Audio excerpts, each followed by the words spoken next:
활동의 규범들을 기록해 놓고 있고요. 오늘 우리가 읽은 16장 1절에서 16절 또 뒷부분에도 나옵니다마는 편지 말미에 성도들에게 또 각기 문안하는 내용의 글들이 적혀 있습니다.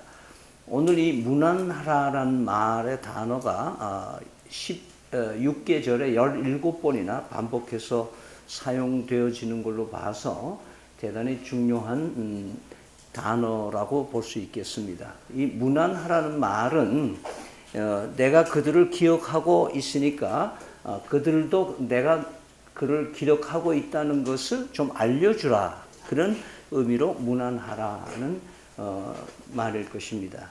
그래서 오늘 본문에 보면은 문안하는 그 대상들, 그 명단이, 개별적인 이름들이 27명이 나오는데요. 그 중에 여성이 9명이 등장을 합니다.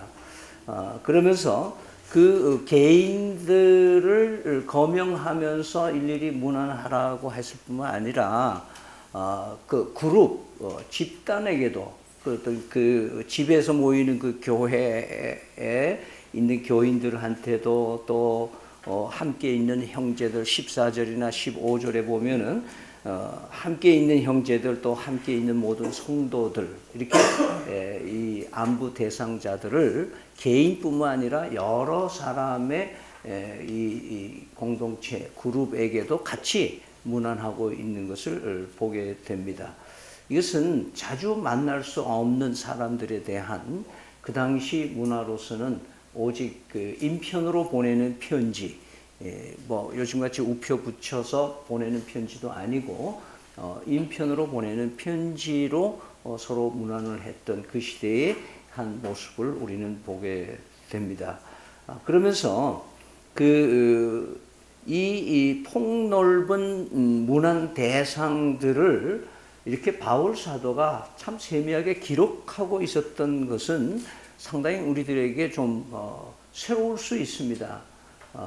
저는 뭐 우리 교회 교인들이 50명 안팎이기 되기 때문에 쭉 엮으면 엮어지는 그런 게겠습니다만은 500명, 1000명이 넘어가면, 그래서 우리 한국의 존경받던 어느 모 목사님은 마지막에 그가 목회를 회상하면서 나는 500명이 넘어가면서 목회자는 아니었다, 그렇게 고백을 하면서 나는 경영자였지, 한 10,000명 교회를 넘어가면서 그가 말한 그 목회자의 회상의 글 가운데 그런 얘기가 있습니다.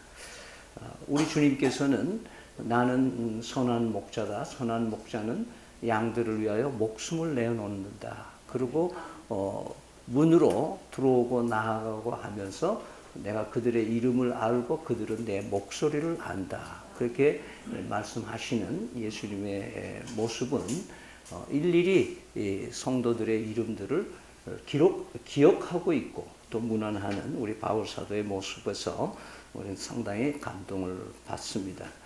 그런데 그렇게 기억할 수 있었던 것들은 첫째로 바울과 상당히 어떤 관계에 있었던 것을 보게 되죠.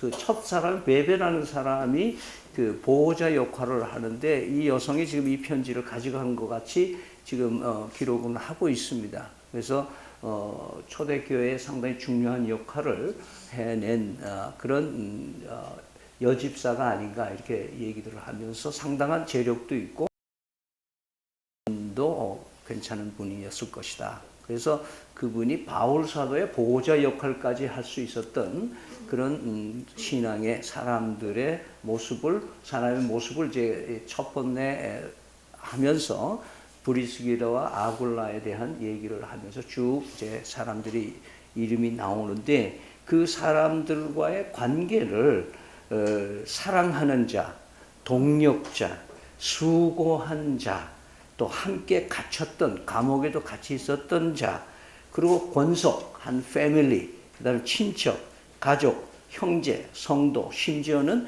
어머니, 이런 그 표현을 쓰면서 한 사람 한 사람이 바울 사도와의 그 상당히 관계가 있었다라고 하는 특별한 관계였다라는 것을 이제 밝히는 내용들이 나오고 있습니다.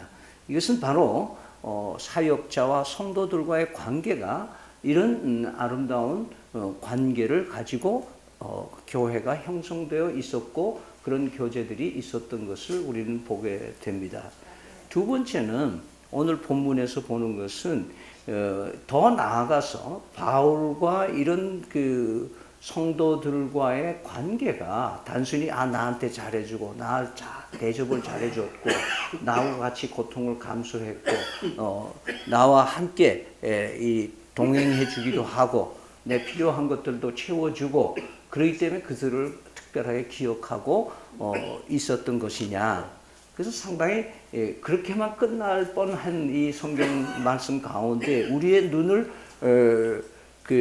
주목하게 하는 것은 9번이나 그리스도 안에서 또는 주님 안에서라는 말을 하고 있습니다.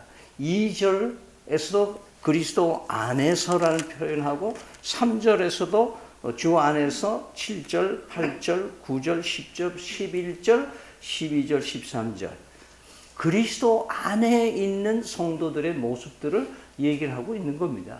그러니까 바울 사도와 거기 문안하고 있는 문안의 대상이 되는 로마 교회 사람들과는 이런 이해관계에 있어서 따뜻한 관계, 사랑의 관계뿐만 아니라 가장 핵심적인 것은 그리스도 안에서 한 패밀리, 그리스도 안에서 성도되고 그리스도 안에서 우리가 같이 지나는 그런 꼭 피를 나눈 한 형제 자매다. 예수 그리스도께서 십자가에 못 박혀 죽으셔서 내 대신해서 모든 것을 해결해 주신, 그래서 그 부활하신 예수 그리스도를 믿으면 영접하면 하나님의 자녀가 되는 권세를 받은 새로운 관계로 들어가는 사람들. 그렇기 때문에 예수님이 막 형님 되신다 그러면 우리는 다 형제 자매로 부를 수 있는 그런 관계 속에 들어가는. 그래서 우리는 성도라고 부르는 구별된 사람이라는 말의 의미는 바로 우리는 세상 사람들과 같이 아무나가 아니다 이거예요. 여기 바울 사도가 이름을 쓰고 뭐 여기 문안하는 대상들이 아무나에게 보내는 얘기가 아니고 그리스도 안에 있는 성도들에게 보내는 내용일 뿐만 아니라 격려뿐만 아니라 그리고 자신의 삶을 나누는 그 삶의 현장이 이 문안이라고 하는 오늘 이 총주제 속에 그리스도 안에 있다는 것을 강조한다는 것을 잊지 마시기 바랍니다. 다시 말해서 우리는 여기 앉아 있고 우리는 와서 인사도 하고 같이 지냅니다만은 예수 그리스도가 없었다면 이 모임이 우리 이 교회라고 하는 의미가 아무 의미가 없는 거잖아요. 예수 그리스도 안에 있기 때문에 바울 사도는 에베소서 1장에서 3절에서부터 14절까지에 보면은 그리스도 안이라는 말을 엄청 자주 쓰는 겁니다. 그리스도 안에서 우리가 신령한 복을 받는 자로 그리스도 안에서 모든 문제가 해결돼요. 그리스도 안에서 우리가 희망이 있고 소망이 있고 그리스도 안에서 우리는 찬송 부르는 사람이 됐고 우리는 그리스도 안에서 하나님의 찬송이 되고 그리스도 안에서 성령의 교통하심으로 우리는 한 권속이 된 얘기들을 강조하는, 그래서 엔 크리스토라고 하는 의미는 이 바울 사도에게는 굉장히 중요한 자신의 신앙의 고백이고 그 살아가는 삶의 의미로 우리에게 다가오곤 있는 말씀입니다. 그래서 단순히 문안한다고 하는 그 뒤에 깔려 있는 은혜는 그리스도의 은혜가 깔려 있다는 것을 잊지 마시기 바랍니다. 아멘. 그래서 문안하는 바울 사도가 내가 개인으로 여러분들에게 문안합니다 이렇게 안 하고 있어요. 놀라운 것은 나 혼자뿐만 아니라 로마 교회를 위해서 기도하고 같이 이 짐을 나누는 그런 공동체들도 같이 여러분들에게 문안하고 있습니다 이렇게 표현하는 거예요. 그러니까 늘 이 공동체라고 하는 피로 나눈 형제 자매들 그래서 4절에는 이방인의 모든 교회들도 그들에게 문안합니다. 예? 그 다음에 16절에는 그리스도의 모든 교회가 여러분 로마 교회에 문안합니다. 이런 표현을 하는 거예요. 그러니까 우리는 내가 우리 교회의 대표자로서도 다른 사람에게 문안하고 하지만 그러나 또한 우리 모든 교회의 이름으로도 문안하고 있다는 것, 또 사람들과 대화하고 있다는 것. 다시 말해서 바울은 내 개인이기도 하지만은 그리스도 안에서 한 공동체가 되어 있는 하나님의 교회의 일원이고 공동 운명체에 있다는 것을 스스로 밝혀내는 그런 서신의 내용이라는 것을 우리는 보게 됩니다. 그러면서 하나님께서는 이런 1절에서 16절까지의 오늘 이런 말씀을 어떻게 보면 참 싱거운, 별 의미 없는, 누구한테 문안해라, 누구한테 문안하라, 그렇게 개인적인 표현 같은데 이것이 이 시대에 우리가 읽고 묵상하고 상고하는 이유가 뭘까? 이걸 이렇게 허용하시고 우리에게 주시는 의미는 무엇일까라는 것을 오늘 이 아침에 묵상하자는 것이죠. 첫째는 다시 말해서 이 서로 문안하는 생활, 서로 안부를 묻는 그 생활의 모습을 우리에게 기대하고 계시는 하나님의 음성을 우리는 들을 수 있어야 될 것입니다. 그런 의미에서 문안한다. 한 사람 한 사람에게 사랑과 관심을 가지고 문안하는 것이 성도의 삶의 기본적인 기초라고 얘기를 하고 있습니다. 그러면서 우리는 이 시대를 살아가면서 우리에게 적용할 수 있는 것은 먼저 인사를 잘하자. 인사를 잘하자. 인사 좀 잘하자 이 말이에요. 뭐 이렇게 인사하는데 힘들어요. 우린 대단히 저희들 연령대는 어렸을 때 인사를 안 하면 지나가다가도 어른, 야 일로 와. 너 누구 집에지? 너 인마 인사 안 해. 동네 형들도 불러다 놓고 기합 주고 그랬습니다.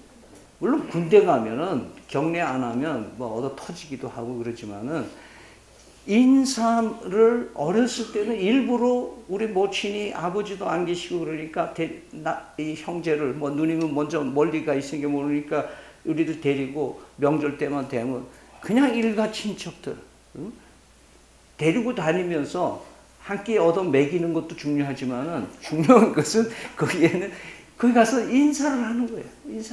인사드려라. 이분은 누구 사촌 누구 이거는 외사촌 누구고 인사. 그래서 인사합니다. 그리고 또 네가 누구한테 우리가 이렇게 해서 어려울 때 이렇게 도움을 받았는데 거기는 이제 인사하러 네가 좀 가라. 제가 대학을 들어가니까 어머니가 이제는 안 다니시면서 나보고 대신 가서 네가 좀 인사 좀 드려라. 참 우리 어려울 때 많이 힘써준 분인데 네가 좀 가서 대신 인사 좀 해라. 그래서 인사법이 우리는 어렸을 때부터 인사하는 문화 속에서 자랐는데 어느 때부터인가 이 인사가 없어졌어요. 이게 삼만볼 질병이라 그래요. 제가 오래전에 벌써 한 50년 전에 미국에 처음 가니까 제가 놀랄 정도로 길거리 갔는데 제가 백인들이 주모로 있는 그런 지역에서 학교를 다니는데 자국계면 그런 길거리에서 만나는 사람 있잖아요. 그러면 자기들이 먼저 하이 그래요. 그러면 저도 그냥 아주 익숙하지 못하니까 그냥 이러고 지나가는데 그다음부터 나도 하이 그러고서 이제 지납니다. 한 40년 지나니까 미국 가니까 제가 하이 그러니까 이쪽에 이상한 동물이 하나 있네. 그렇게 변한 거예요. 왜냐면 미국 사회도 극히 이기적인 사회가 되고 상대편을 믿지 못하는 거예요. 저놈이 어디 주머니에 총 가지고 있나. 총체적으로 불신사회가 형성되니까 뭐가요? 하이가 없어진 거예요, 길 가다. 제가 하이 하면 저 이상한 놈이네, 저는 미안합니다만 대학에 이제 있으면서 학생들하고 이렇게 부딪히면요. 저는 8,000명을 이제 상대하기 때문에 애들이 다 멀리서 보기 때문에 저를 잘 모르기도 해요. 그런데 인사하는 아이들이 별로 없어요. 교수들도 자기가 담당하고 있는 자기가 가르치는 그 수업에 들어오는 애들을, 학생들을 제외하고는 인사하는 게 없는 거예요. 그래서 작년, 한 3년 전부터는 인사 캠페인을 이제 학생처에서 벌리고 있어요. 그래도 인사 안 해요. 죽어라고 안 해요. 같은 엘리베이터 타도, 저는 뭐 빠치도 달고 다니잖아요. 그럼 이제 동서대학에 이렇게 빠치도 달고 다니는데도 뻔히 알면서도 인사 안 합니다. 그래서 금방 그런, 진화된 건지 퇴화된 건지 모르지만 그런 사회에서 살고 있습니다. 그러면서 요즘에는 젊은 부부들도 자식들이 누구에게 인사하고 하는 거 그렇게 뭐 인사하라든지 뭐 이런 예법을 가르쳐 주는 부모도 많이 없는 걸로 보는 거예요. 그러면서 이 참 인사 하나 잘하면 살 길이 있다. 저는 그런 생각을 많이 해봅니다. 여러분 요즘에 갑자기 길거리에서 여러분 인사하는 사람들 있죠? 선거 왜 그렇게 인사를 잘하는지. 이 사람들이 평소에 그렇게 인사를 했으면 말 안 해도 당선될 거예요. 제가 아는 그 이기학 장로님으로 동네 중앙교회 장로님, 늘러래 후원회를 같이 만들고 한 그 장로님이 지금은 작고하셨습니다만은 그분은 대표적으로 인사를 해서 성공한 사람 중에 한 사람이에요. 제가 부산시 시장에 그 가면 이 경기도 그 성택중학교 그쪽 지역 사람인데요.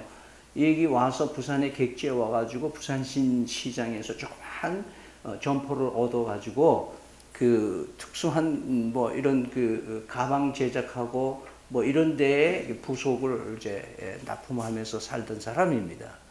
근데 이제 한번 부산시 시장을 따라갔더니 점심 먹으러 가자 그래서 자기 점포에 들렸더니 점심 먹으러 가자 그러면서 장터를 이렇게 지나 나오는데 그저 아무나 보고 안녕하세요. 안녕하세요. 꼭 지금 그 출마하는 사람처럼 그냥 거기 방범요원, 뭐 노인 쓰레기 줍는 노인들, 뭐 누구한테나 똑같은 자세로 안녕하세요. 안녕하세요. 그렇게 인사를 하더라고요. 그러더니 그 다음에 그 부산시 시장에서 시장 번영회 회장까지 되고 그 다음에 교회에서 그 젊은 나이에 장로 되고 뭐 전국 평신도 연합회 회장까지 하는 그런 사람이었어요. 그분 내가 보고 야, 참 진짜 인사 하나 잘해가지고 학력도 별로 없고 공부한 사람도 아니에요. 그냥 인사 열심히. 그래서 저는 그 모델을 항상 인사 잘해서 복받은 사람, 인사로 성공한 사람. 그러니까 어디 가나 인사를 잘하니까 그 집에 짜장면 배달 온 사람도 그 주인이 아이고 감사합니다 그러고 막 이렇게 하니까요. 뭐 사람들이 입을 내지 모든 게 다 잘 되는 거예요. 인사 잘하는 교회 되기를 바랍니다. 네. 인사 좀 하세요. 인사. 제가 이 앞에서 어떤 사람들을 만나고 인사하죠. 그런 거 뭐 예수 믿으라 그럴까봐 겁이 나가지고 그냥. 왜냐하면 이쪽에 있는 제가 목사인지를 자기들은 알거든요. 나는 지나가니까 잘 모르는데 우리의 삶 속에서요 인사하는. 근데 우리는 인사하는 부류가 있어요. 내가 저 사람으로부터 돈을 받아내야 된다. 사인을 받아야 된다. 저 사람으로부터 지지를 받아내야 되겠다. 무슨 이해관계가 있으면 아는 척하고 해요. 그런데 이해관계가 없으면 어떻게 해요? 인사 안 하는 거예요. 그리고 어떤 사람이 나한테 인사하면 정말 저거 내한테 뭐 받아내려고 그러노? 우리도 나도 모르게 뭐예요? 그럼 계산이 딱 들어오는 거예요. 저 사람은 왜 이렇게 갑자기 싱글싱글 웃으면서 인사하지? 경계가 되는 거예요. 이 사회가 하도 악하니까. 그럼에도 불구하고 인사하는 성도들 되시기 바랍니다. 미쳤다 할 때까지. 그 웃으면서 인사하고. 그 다음에 인사는 항상 먼저 해야 된다. 먼저. 선수를 쳐야 돼요. 선수. 그러니까 서열과 나이와 관계없이 먼저 인사하는 사람이 그 사람을 제압하는 거예요. 그 사람을 이기는 거예요. 먼저 인사하죠. 먼저 인사. 보세요. 하나님은요, 낮고 천한 우리 같은 사람들을 아는 척 해주시는 하나님. 나는 하나님 모르고 엉망으로 살 때 하나님이 먼저 나를 사랑하시고 먼저 찾아와 주시고 먼저 나에게 고개 숙이시고 십자가에서 피 흘려 죽기까지 나를 사랑하시고 그래서 또 등지고 또 배신 때려도 또 찾아오시고 또 문도 돌리시고 또 내 이름을 기억하시고 불러주시는 돌아와 그런 아버지의 사랑은 먼저 먼저 인사하시는 분이라는 것을 잊지 마시기 바랍니다. 그 다음에 오늘 적용의 그 16절에 보면 거룩한 입맞춤, 이거에 대해서 또 다음에 다시 얘기를 하겠습니다만은 이 말은 무슨 말이나 하면은 입 바른 인사로 하지 말라는 거잖아요. 립 서비스만 잘하는 그런 성도로 살아가서는 안 된다. 그러니까 정말 진심으로 정중하고 마음에 담긴 인사를 하라는 거예요.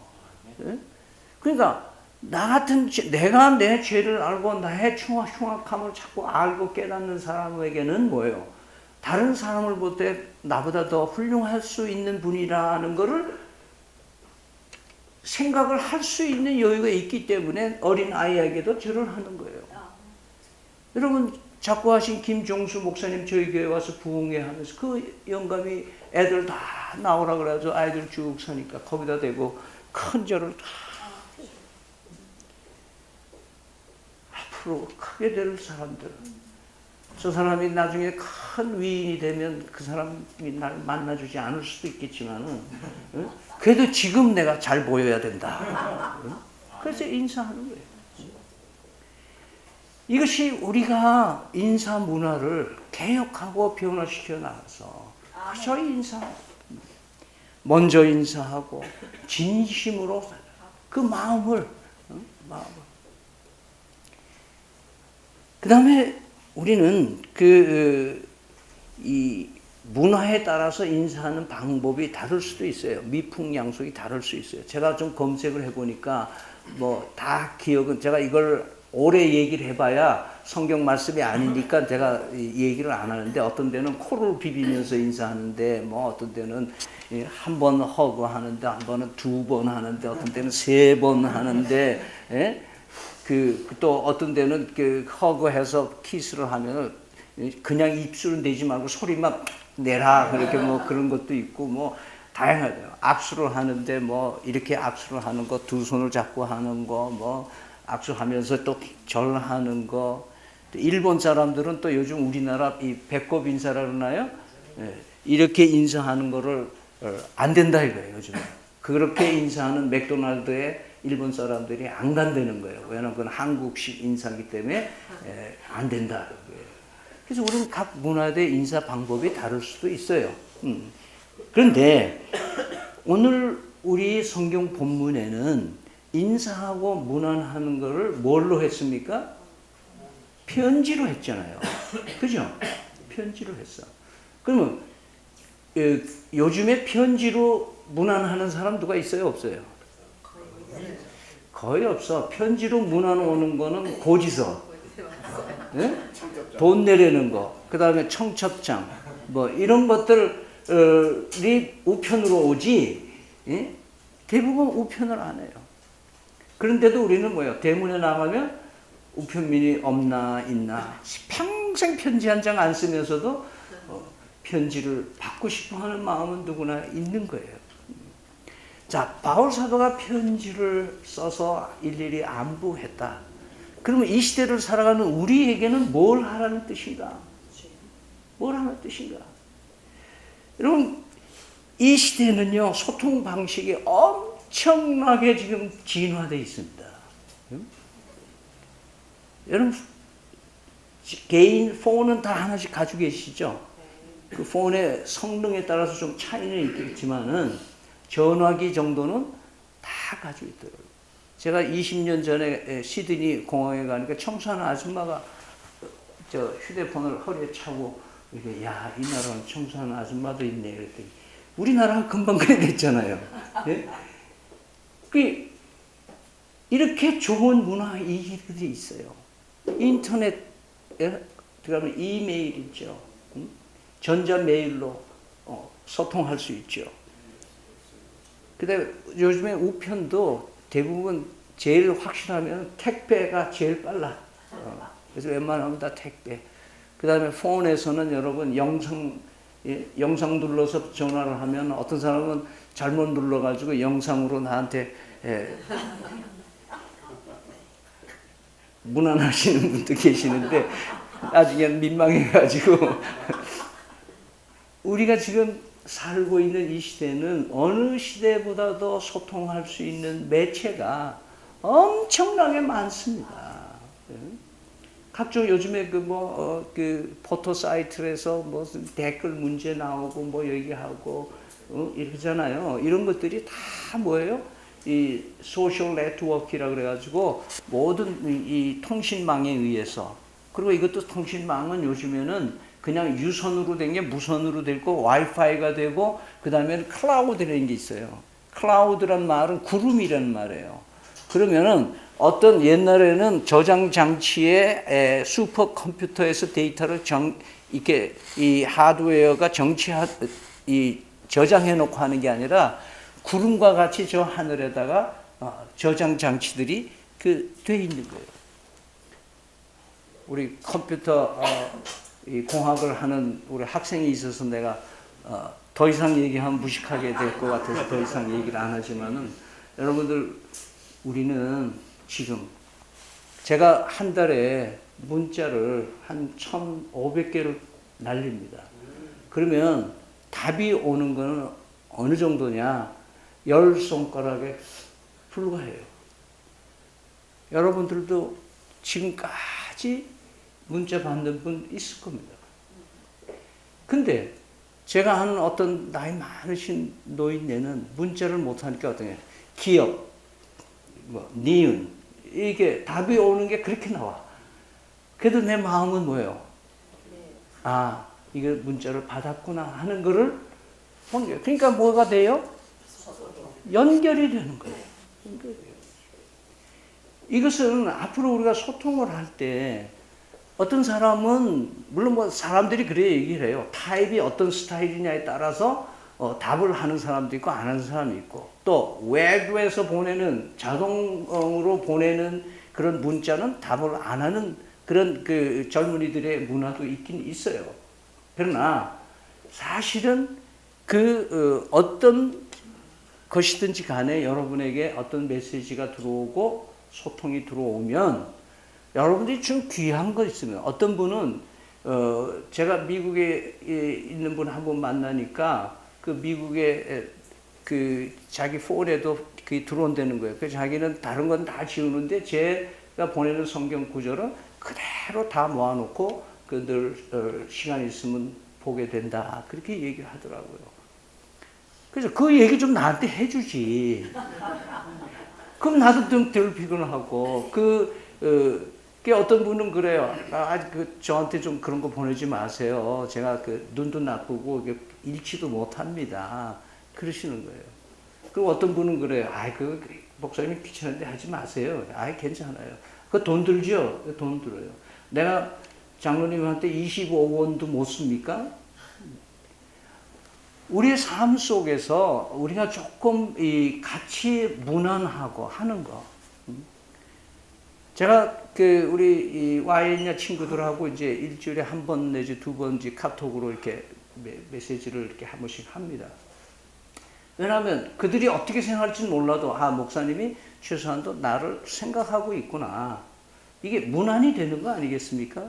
네. 그러니까 이런 것들이 왜 목사만 해야 되느냐 이거예요. 이거는 목회 기술입니까? 테크닉이에요? 아니잖아요. 그러면 여러분은 누구하고 소통하고 있어요?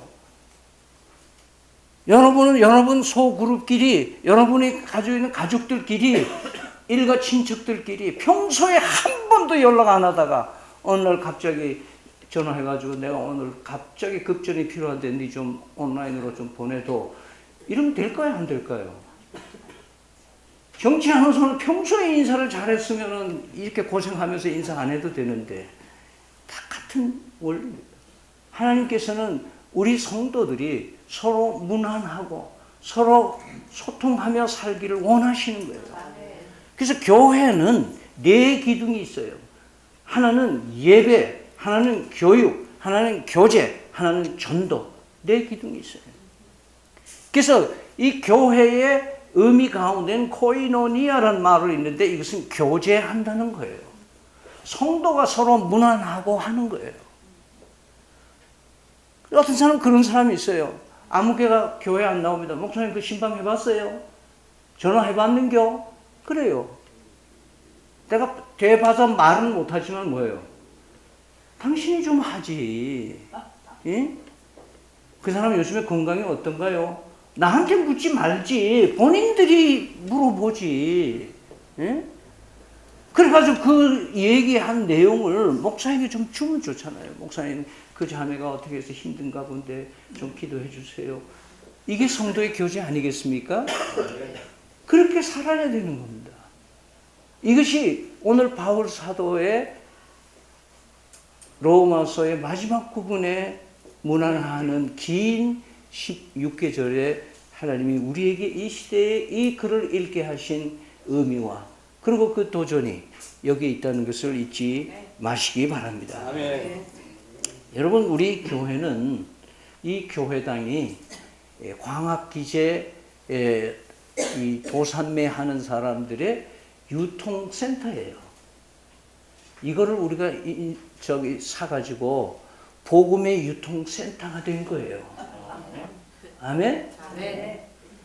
이 복음이 우리를 통해서 소통되어지고 전달되어지기를 원하시는 하나님의 의도가 이 건물에 숨어 있는 거예요. 그 소통하는, 여기서 복음이 흘러나가는데 이 이상의 더 아주 멋있는 건물이 또 필요할까요? 필요할 수도 있겠죠. 유람선은 더 호화로워서 많은 사람들이 와서 즐길 수 있는 것들을 제공해주는 유람선 교회는 좋을 수도 있어요. 그러나 고기잡이 배는 고기잡이에 필요한 것만 있으면 돼요. 오늘 우리 시대를 살아가면서 하나님께서 이 시대에 이 사명, 소통하라고 하시는, 소통하고 그리고 유통하는 사명을 우리에게 주신 줄로 믿으시기를 바랍니다. 네. 여러분, 누가복음에는요, 입맞춤에 대한 3대 드라마가 있어요.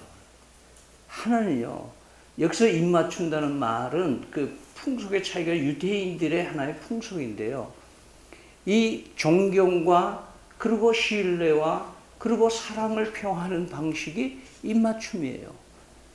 근데 누가복음의 22장에 보면은 가룟 유다가 예수님을 스승을 배신할 때 배신의 키스를 해요. 네? 자기 스승 예수를 끌어가고 한 동시에 체포가 되는 거예요. 예수님 체포되시는 거예요. 이것은 형식은 좋은데 뭐예요? 내용이 엉망인 거예요. 이것은 잘못된 예배를 말하는 거예요. 하나님 앞에 속빈 강정으로 들어와서 앉아가지고 1시간 때우고 가는 것은 예배가 아닌 거예요. 배신 때리는 유다의 키스와 비슷한 현상이 우리가 속이 없는 격식적인 억지로 드리는 그런 예배일 것입니다. 두 번째, 누가복음의 키스의 명장면은 15장에 나옵니다. 탕자가 아버지 품을 멀리 떠나서 다 탕진해버리고 돼지 우리 가운데서 내가 아버지 집에 가면 먹을 것도 많고 아버지 보고를 받으면 되는데 내가 아들이라고 이제는 자격은 없지만 종으로라도 써준다면은 내가 이제 아버지로 가겠다. 그래서 아버지 집으로 가는 거예요.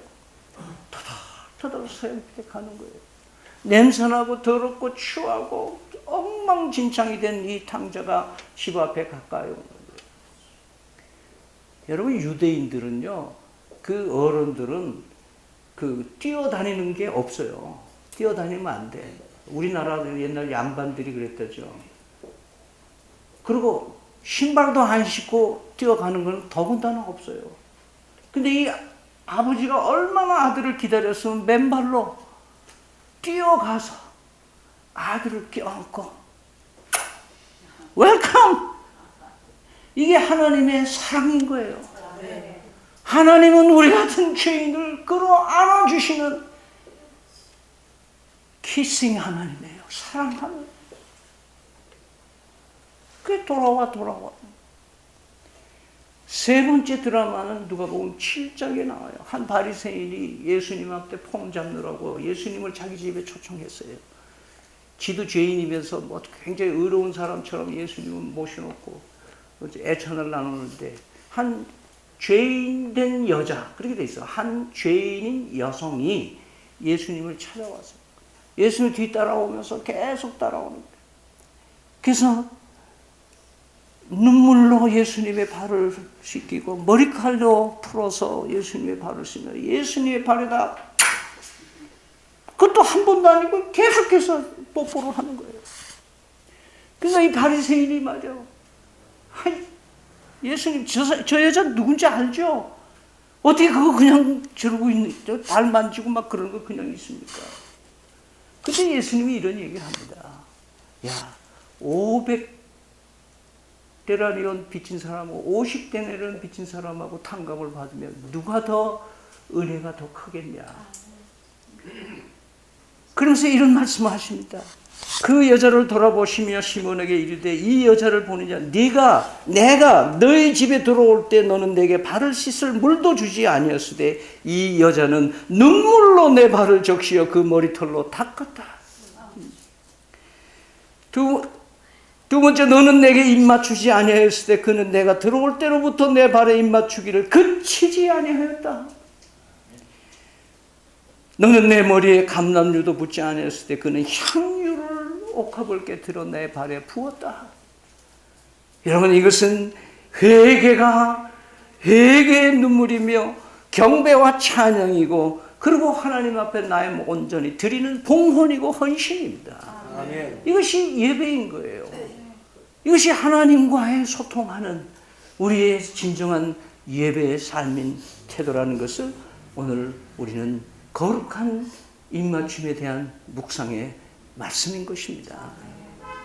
우리 거룩한 입맞춤으로 서로 문안하라고 하는 이 말씀, 인사를 제대로 잘하는 성도로 소문나는 우리 가정, 소문나는 집안, 소문나는 교회가 되기를 바랍니다. 아멘. 두 번째, 자주 소식을 전하고 문안하고 연결을 하지 못했던 사람들에게 지금이라도 더 늦기 전에, 더 이상 내가 목소리도 안 나오고 더 이상 들어놓아서 아무것도 할 수 없기 전에, 어두운 밤이 오기 전에, 지금 건강할 때, 내 손에 전화기 있을 때 전화 한번 해주고, 전화 한번 해서 따뜻한 말 한마디 하고 격려해주고, 고등학교 3학년 애들 기도합시다. 그럼 그냥 기도만, 뭐 그냥 주보만 보고, 그래, 그렇구나, 그러고 말 거예요? 문자 보내서 힘내라. 이게 교회 아닙니까? 직장이 없어서 힘들어하는 젊은 친구들, 힘내라. 하나님께서 더 좋은 직장 줄 거다. 왜 여러분 손으로 왜 못합니까? 왜 목사만 해야 됩니까? 오늘 하나님의 은총의 역사가 여러분 자주 소식을 드리는 여러분이 되기를 바랍니다. 세 번째로, 예수 그리스도의 발에 입맞춤으로 산 예배자로 살아가시기를 바랍니다. 그분 앞에 더러운 발이를 예수님의 발에 고개 숙여 뽀뽀를 그치지 않는 이 여인의 믿음이 우리의 믿음이 되기를 간절히 축원합니다. 지금은 우리 주 예수 그리스도의 은혜와 살아계신 하나님 아버지의 극진하신 사랑과 성령의 교통하심이 소통하며 유통하고자 다짐하는 사랑하는 성도들 머리머리 위에 영원토록 함께 계실지어다. 아멘.